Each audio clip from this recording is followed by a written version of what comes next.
Hey guys, welcome you all in this 100-day challenge, and today is day 10. We are going to cover container orchestration today. So we will start from very basic. If you not know anything about containers, don't worry. We are going to start from the scratch, and then we will talk about the benefits and the key features what container orchestration provide and why it is more important to learn as part of DevOps journey. Then we will go through key important tools and then we will summarize them in one liners that will help you in your interviews. And in the last, we will compare these all tools together.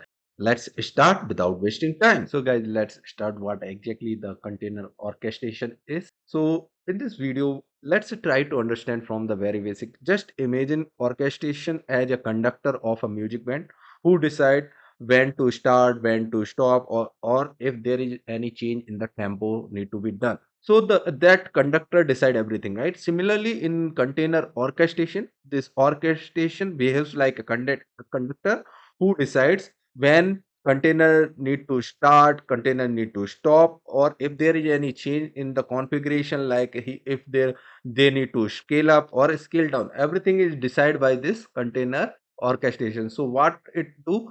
It's a it involves managing the life cycle of containers, including provisioning means creation, deployment, scheduling, scaling, or networking. Everything related to the container management, it need to be done by this orchestration. So if you remember last in our previous session, we have talked about container and containerization. Then how it is different than this container orchestrations? For example, initially what happened? We had the container. So whatever resources, whatever management of the resources related to this container is done by container, container runtime, right? That is in our case it was Docker. So this container runtime manage everything like networking, data, or any component of this container is done by this container orchestration. Means the resources of the container. But what this container orchestration do? It manages container itself, when this container need to create, when this container need to scale up, when it need to be destroyed. Everything need to be managed by this orchestration. Not only this thing, it also schedule, it also manage the containers networking. So many things can be done by this container. So why it is importance? Because it enables the efficient management of large scale containerized applications. So it can manage thousands of containers together, improve the resource utilization, and also enhance scalability and fault tolerance. What does that means? That if one container is not working, it immediately destroy that container and launch new container.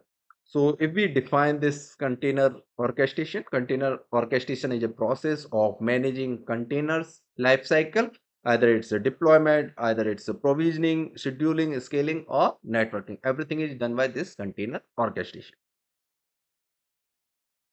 Now let's quickly understand key concept in container orchestration. Although we are having like hundreds of concept in container orchestration itself, like Kubernetes, but here are the main key concept that will come again and again. Like first is containerization, which we already discussed, that it package application and their dependency into a lightweight and portable container.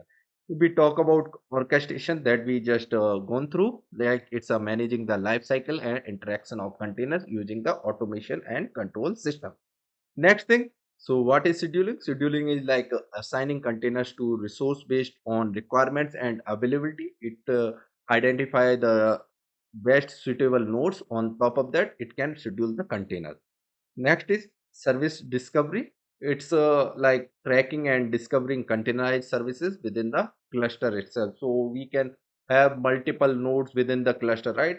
Who will decide that this container should run on this host or something like that? We don't define the nodes directly. Sometimes it's like a huge environment. We don't know how many nodes are there. We just run the command that container should deploy, but on which node it will deploy, it will do everything.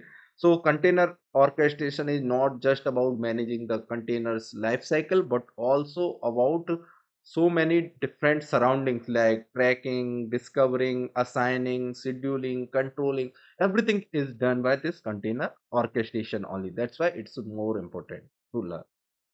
Now let's talk about why we need container orchestration. As we already understood, it provide efficient resource utilization, scalability, and high availability and fault tolerance. Also, it do application update and rollback. It can do the update and rollback. Also, it can help us to run multi-container application and coordinate them efficiently. So there are huge benefits we are having our container orchestration. That's why we are learning this concept before going through the tools. So once you understood this container orchestration concept, then definitely it will be easy when you will go through any tool, either Kubernetes, OpenShift, Rancher. There are many. We are going to talk about 10 container orchestration tools in tomorrow's session, but today we are going to cover some important tools out of them. So now we understood that what is container, containerization or container orchestration, but in real world, what we will going to use it, right? How we will use it. So there are different tools available which uses this container orchestration concept. So the most popular, Kubernetes, we are having Docker Swarm, we are having Apache Mesos, and we are having Red Hat OpenShift. So here I'm just in today's session I'm going to cover these four in short, but tomorrow we are going to talk about 10 different container orchestration tools. So if we talk about Kubernetes, it's an open source platform for automating deployment, scaling, and management of containerized applications. If we talk about Docker Swarm, it's best for Docker containers. So it's a native clustering and scheduling solution for Docker containers, which allow easy scaling and management. Next tool we are having Apache Mesos. That's an open source distributed system kernel that provides efficient resource isolation and sharing across distributed application. If we talk about in short about Red Hat OpenShift, it's an enterprise ready container platform built on Kubernetes for managing and scaling applications. So these are just a short summary for the timing, but we will go through these tools in details. Now let's summarize these container orchestration tools which we gone through, and here are the highlighted keywords that it will help you to remember, and also we are going to talk about some supported platform for these tools. So first tool we are having Kubernetes, that is robust and highly scalable, and it supports multi-cloud and we can use it on premises as well. If we talk about Docker Swarm, simple and easy to use, but it's like single host, simple Swarm method it uses. If we talk about Apache Mesos, it's a efficient resource utilization and it also supports multi-cloud and on-premises. Next, Red Hat OpenShift, it's an enterprise features and support, and it is also multi-cloud and on-premises. So if somebody asks, you can tell the tool's name which supports multiple cloud like Azure, AWS or GCP. You can name Kubernetes, OpenShift or Apache Mesos. But it's good for who is using Red Hat technologies much, so Red Hat is good for them. Similarly, we will go through in detail for each tool, don't worry. So now let's compare these tools what we discussed. So in one line, how we can define the Kubernetes is highly scalable and widely adopted. So if you see, most of the organization are using Kubernetes and adopting very fast. If we talk about Docker Swarm, as I mentioned, it's a simple and easy to use, but it's good for who are using Docker container. Next is Apache Mesos, which offers efficient resource utilization. If you are looking for that purpose, then you should go for Apache Mesos. Next is OpenShift, which provides enterprise support and good for who is using Red Hat technologies.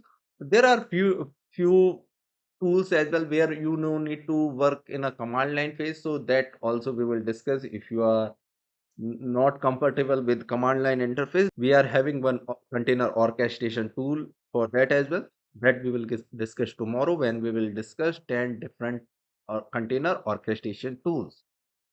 So guys, that's it in this video. I hope you find something new in this video, learn something new. If you find it, then don't forget to click on like button, share with your friends, subscribe this channel to join this 100 days challenge.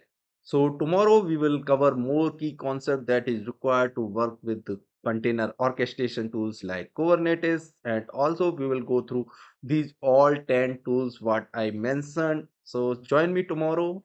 Till then, keep learning, keep exploring, keep transforming yourself.